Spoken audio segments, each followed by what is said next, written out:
Welcome. Thanks for joining us today. I've got Daniel Hall with us from the Echo team, and we've been just kind of talking about these concepts of customer service and how it relates to online evangelism. And it seems like there's kind of these two words that we want ministries to kind of think about and talk about. And so today we're going to kind of unpack those two words, what's different about them, why they should go together, and all of that. So, welcome, Daniel. Well, thanks.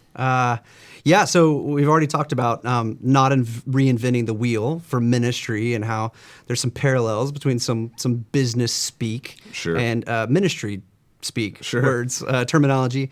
And so actually not too long ago, a book was written based on research and data. A couple of data scientists did the research with brands and how customers respond to brands. And they kind of boiled all the research boiled down to two words. So here we go. We're going to jump in. I know you're excited. The big reveal. Yeah, that's right. So the words are warmth and competence. Again, it's warmth, like the feeling of warmth, not cold. And competence, I tend to accidentally say confidence sometimes, which that's good to have, but competence. And so let's actually kind of unpack what those mean more, because they seem like familiar terms, but what does that mean for like businesses?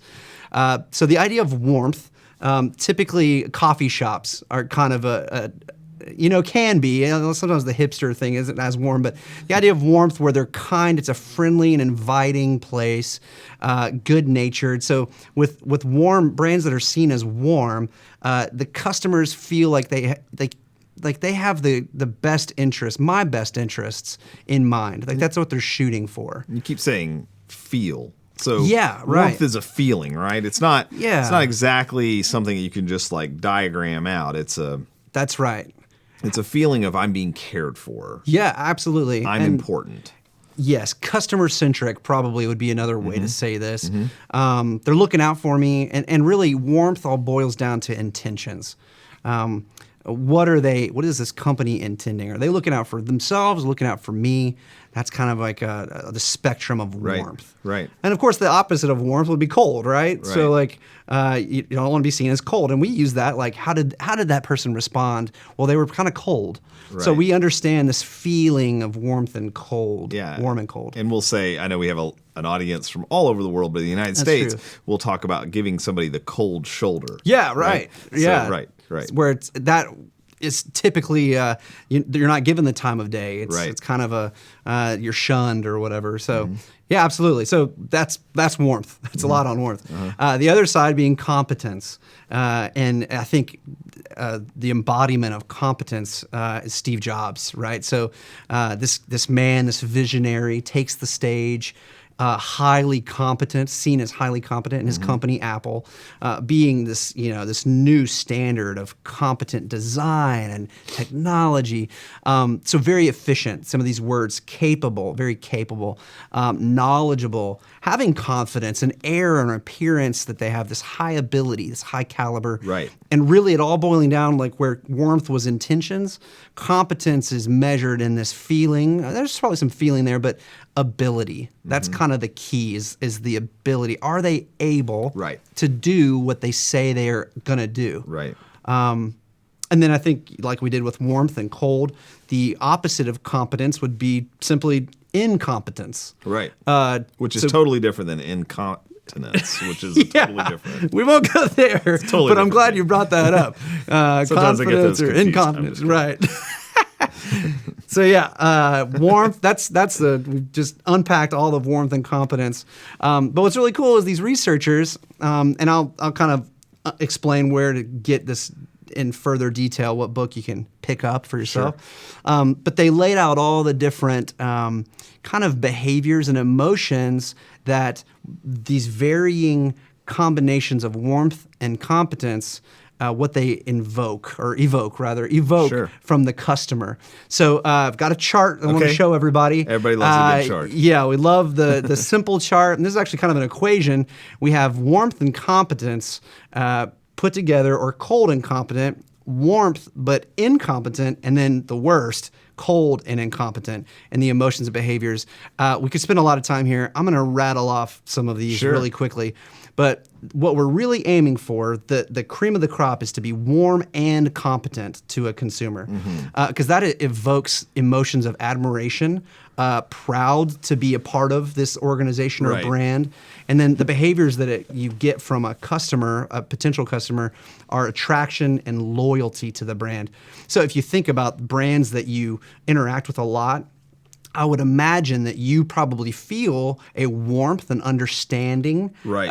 that they give you, and then that they're very, very competent, that you're getting a good product, that there's truth, and that there's something quality Right. here, right? Right. High competence. Right. But to go back to the chart, cold and competent, which a lot of what's the word? These brands, we're going to look at more brands here in a second, but some of these very expensive brands tend to put off an air of cold on purpose. The emotions that evokes are kind of an envy or jealousy, like, man, I really want that. Kind of the playing hard to get is kind Right. of what this is from a brand perspective. And then some of the behaviors might feel like begrudgery or obligation on the kind of negative side of that. And then just to continue working down this chart really quickly, to come across as warm and incompetent, it's really, you get this emotional response from customers you don't want, which is pity or sympathy. And no brand wants to be like, oh, we're the brand you pity. Nobody wants to be that organization. And then the behavior there is just indifference. That customers, that doesn't build really a lot of, actually it builds neglect. It doesn't build loyalty. Right. And then the worst of the worst, if you pull off cold and incompetent somehow, you're really striking out, because that stirs up contempt, a disgust, which that's very opposed to your brand. And then to the point where the behavior is rejection and complete disassociation. Yeah. So. And just before you go on out of that, when an organization is both cold and incompetent, that seems to be when the complaints really flow. So there's certain companies like an internet service provider, somebody may be really frustrated with they're not paying attention to me, they don't care about me, and they're terrible at doing the actual job that I need them to do of providing me my cable service or my internet. We see this all the time where those brands are viewed as both cold and also frequently incompetent, and that leads to somebody tweeting or somebody kind of going into some kind of rant about how frustrated they are with the organization. And we've all seen those go viral. Of course. I mean, I think even as we're having this conversation, depending on when this video is being watched, I'm sure that recently some company was just pinned down for some terrible tweet or some terrible recorded phone conversation. Even a comedian recently that got famous for interacting with brands that are incompetent. So yeah, we see this over and over again. And I think we don't need to go through all this data without stating again that, like, as ministries, what are we trying to achieve?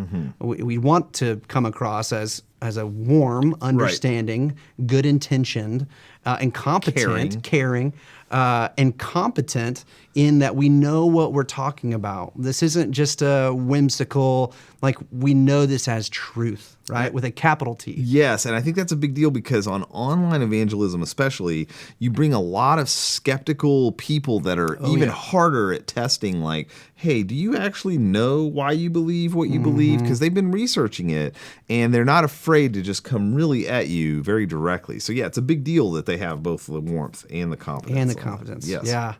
So what's really cool, I love this. I'm going to show another chart. So a quadrant, a warmth and competence chart was put together by these researchers. And I want to encourage people watching the video to take a second and actually pause the video. We're going to talk about a couple of these brands.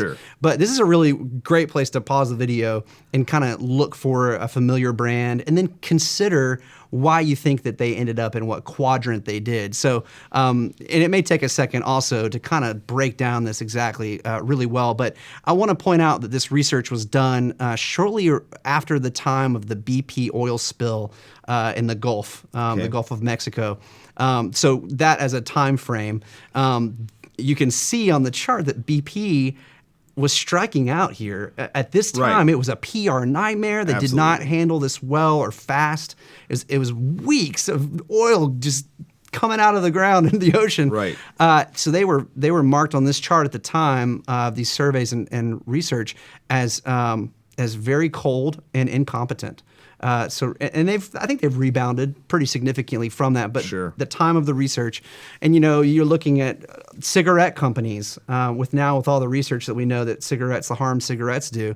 Of course, they're going to be in the colder category. Do they really have your best interest in mind? That's debatable. Right. And then incompetence level, for whatever reason, Marlboro is one of the brands here. I want to look though, spend some time on the other extreme in the warmth and competence quadrant in the top right of the chart. You have brands like, I think this is really telling actually, you have brands like the Salvation Army and the Humane Society, among others that are, Honda, Sure. McDonald's, Amazon is in that same quadrant. But I think it's really interesting that Salvation Army and the Humane Society are in that quadrant. Because to me, a little bit of a correlation is that these are nonprofits, Yep. much like probably our viewers Sure. are in nonprofits.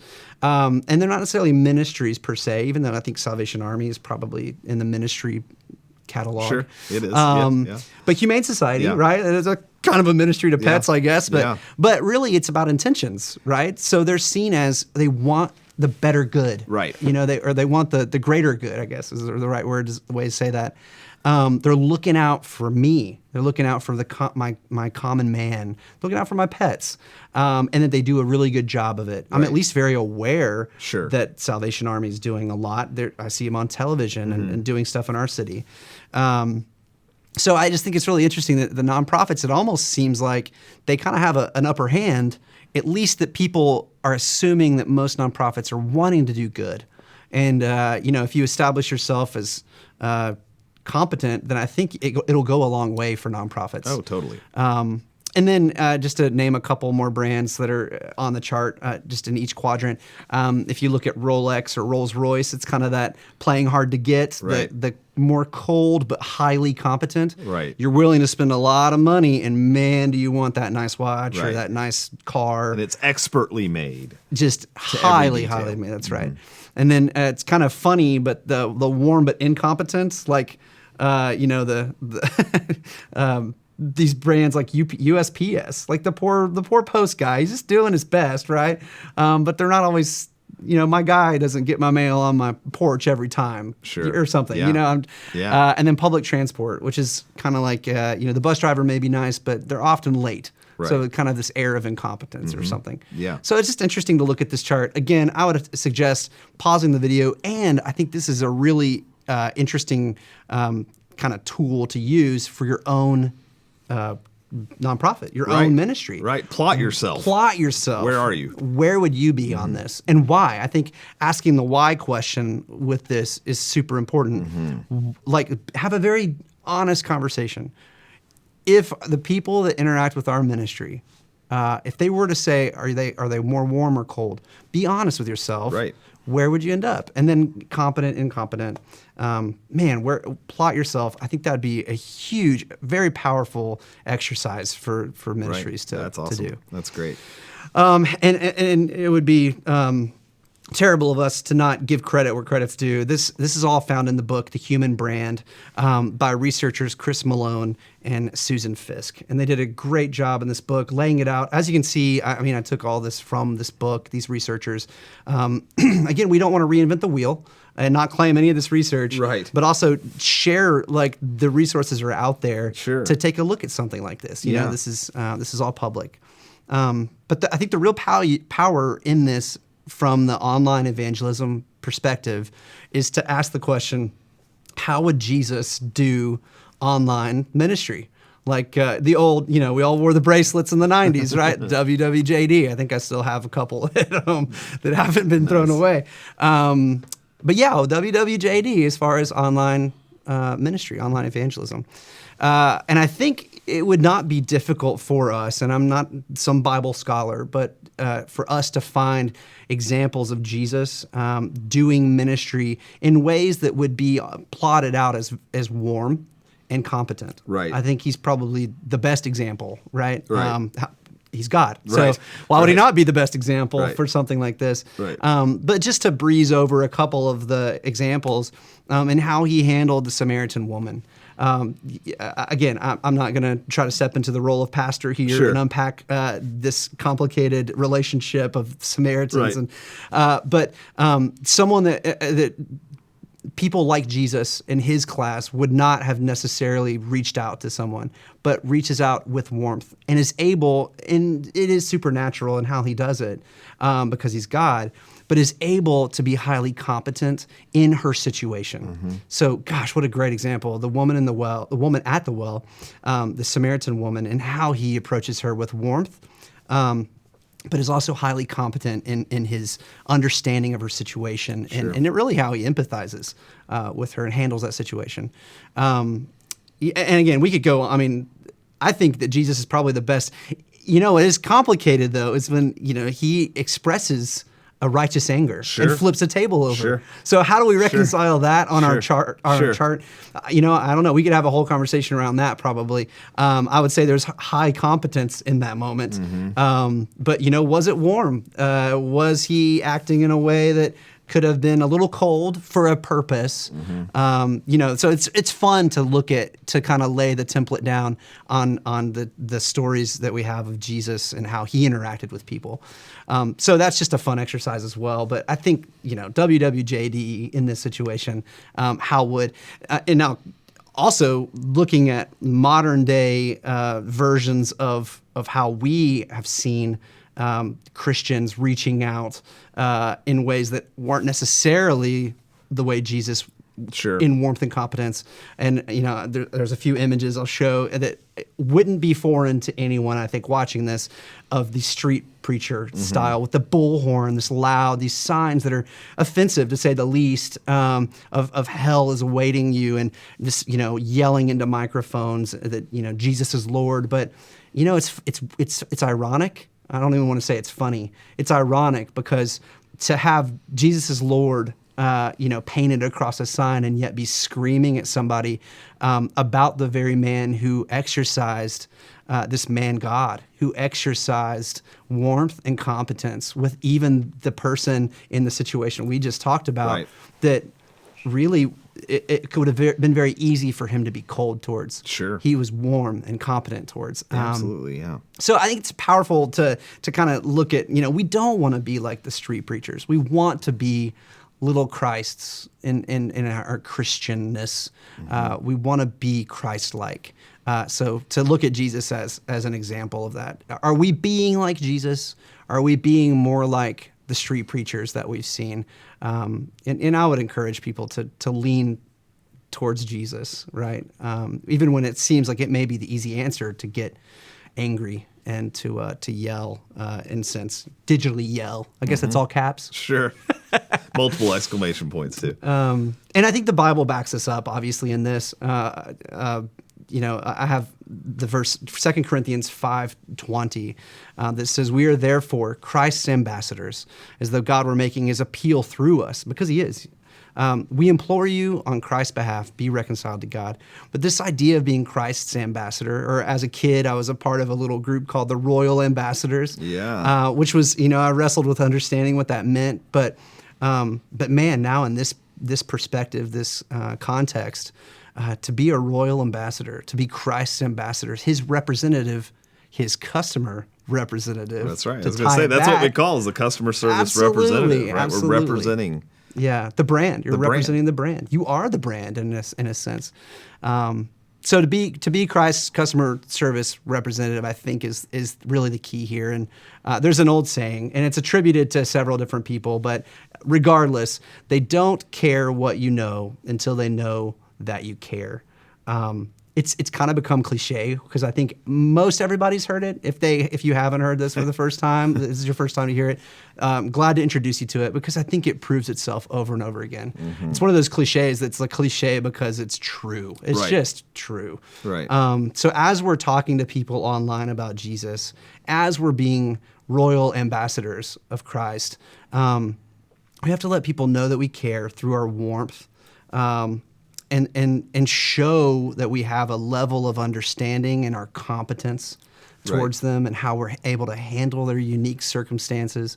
Gosh, I feel like we could just go on all day about warmth and competence. These two simple words. Sure. Well, one simple, one sort of simple words and unpack them in this context. But yeah, that's it. Those are the two awesome. words. All the Dude. research boils down to warmth and competence. That's awesome. So really appreciate everyone taking the time to be with us today on this. Plot, just draw a simple L and plot where you are on that quadrant of those 4 different things. How far up are you on warmth or competence? And get input from other people in the ministry and talk to your volunteers or your staff that's interacting with these people so that you can really have a good understanding of where is it you're trying to be. You may have reasons that you want to be more cold but more competent, or more, whatever it is for you guys, but we suggest high warmth and high competence. Thanks for your time today. Enjoy your day. Thanks for watching. Make sure and like and subscribe to our channel. Click that bell so that you'll be notified every time we have a new video coming out.